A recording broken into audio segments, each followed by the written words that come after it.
Wrong switch, Jen. There we go. That's lights. All right. Well, welcome, everyone.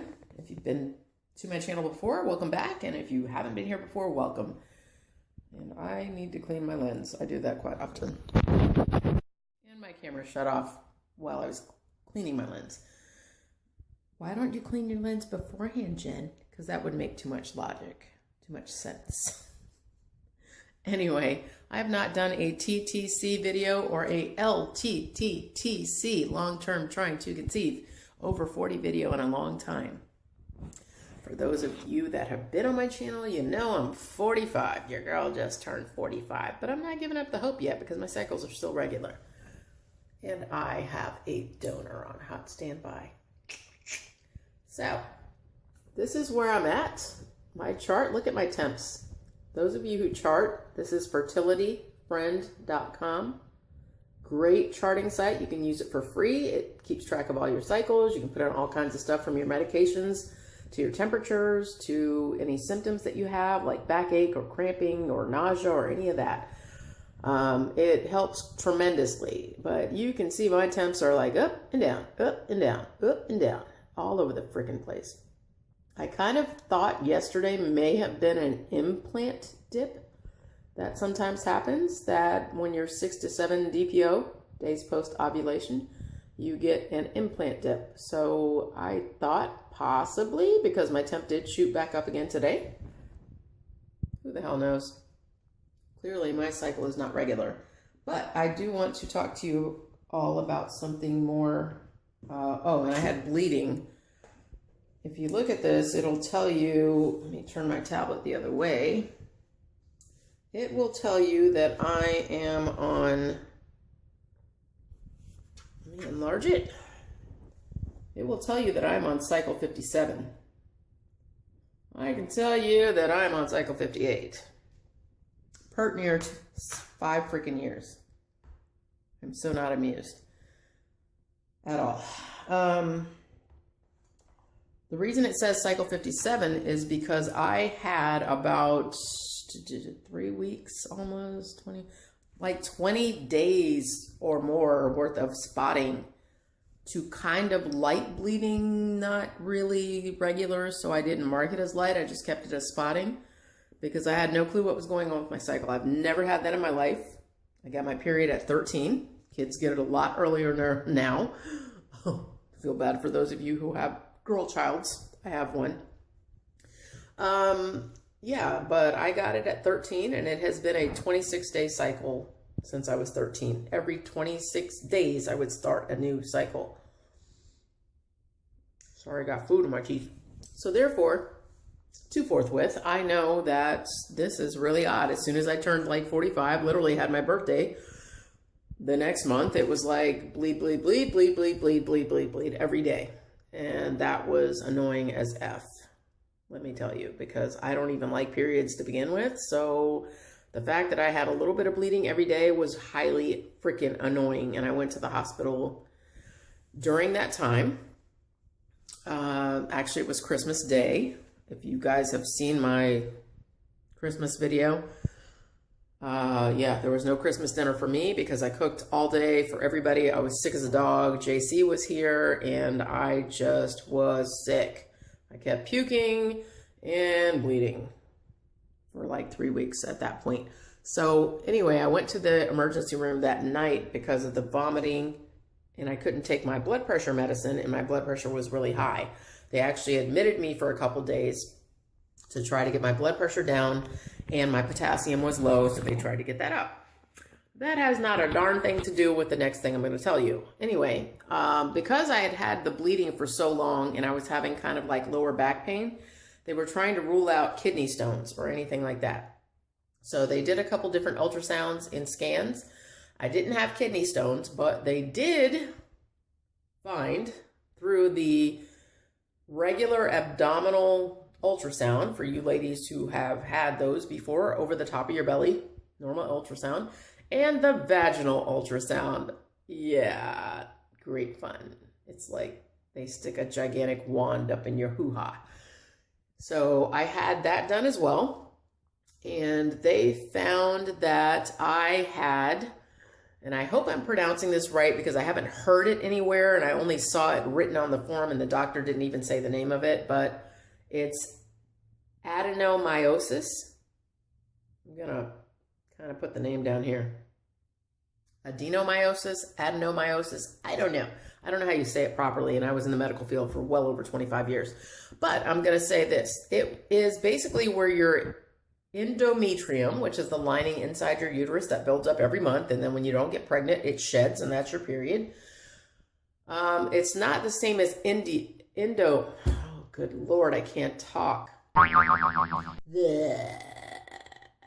It's not the same as endometriosis. Endometriosis is when you have an excessive buildup of the lining inside your uterus, and it's not all shedding, and I believe you have heavier bleeding, and it's harder to get pregnant and that kind of thing. Sometimes they'll do a D&C and clear all that out of there, like literally scrape it all out, kind of surgery, but that's not an option when you have adenomyosis, which basically means that that endometrial tissue that was on the inside of your uterus, which is normal, turned around and grew backwards. It went through the muscle wall, and for those that don't know, the uterus is a muscle. It's all muscle. It grew through the muscle wall and has made its way outside of the uterus at some point. So basically, that's what they diagnosed me with, and it has a much higher incidence of miscarriage. So that may explain why I've had so many chemicals in the last almost 5 years of trying to get pregnant. Because it's harder for the embryo to implant when you've got a lot of tissue that's built up in the walls of the uterus and growing outwardly.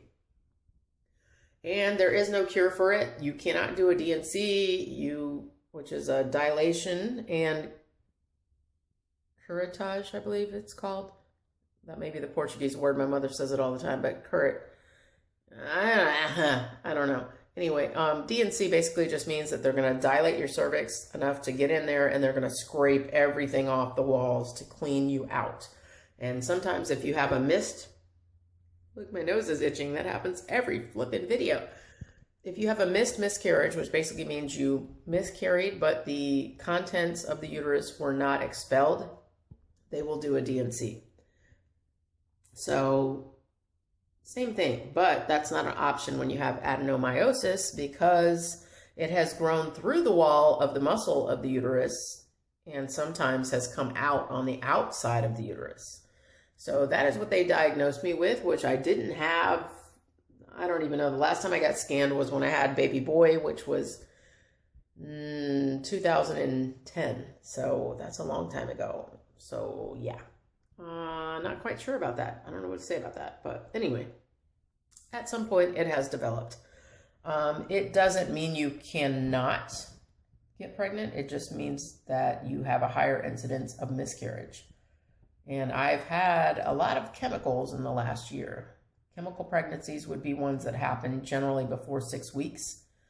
Maybe you get positive lines and then the lines start to fade because the pregnancy is going away. Or you get positive pregnancy tests that start to get darker, then they start to get lighter. Or you just don't even get a positive. You may get like this, and I just took a test yesterday, which I will put on here. You guys can see that very well. I can't focus the phone from this angle because I'm using the reverse camera. But as you can see, there is for those of you who are really good at seeing squinters, is what we call them in the TTC community, there is a second line there at the top of the T. It's just extremely faint. Very faint. So I'm going to keep moving this around so hopefully at some point you guys can see it.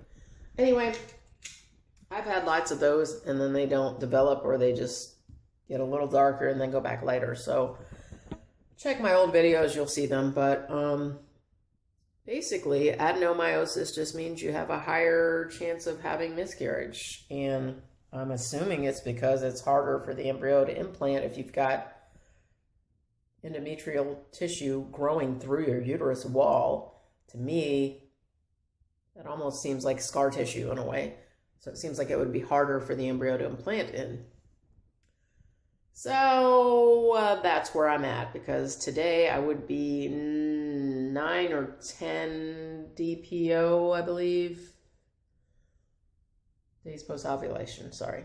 So that's it. I just wanted to put a quick video up about this because there may be other people out there that have it and wanted to know more information about it, or don't know that they have it, and you know, you have to get an ultrasound and get scanned by your doc to check it out. But they did check me out at the hospital, and it does cause extra bleeding or heavy bleeding just on your cycles. Excuse me, I got hiccups out of nowhere. Where did that come from? Okay, so even if you don't have the extended bleeding that I just had, which is like, where did this come from? You may just have heavier cycles than normal. So that's what I've read on the internet, Dr. Google and all that good stuff. So the ER doc wasn't really explaining a whole lot about it, so I looked into it myself. And that's all I can tell you about adenomyosis, which I hope I'm pronouncing right. I don't know. Seems like it's right. Anyway, not the same as endometriosis. Inside growth of tissue, that's different. That can be scraped out. Adenomyosis has no cure whatsoever except hysterectomy. That does not work for somebody that's still trying to have kids. So yeah, that cure is not available to me. And I just wanted to put all this in a video for informational purposes. Anyway, don't forget to like, subscribe, click the notification bell, and I will see you guys in the next video. Bye.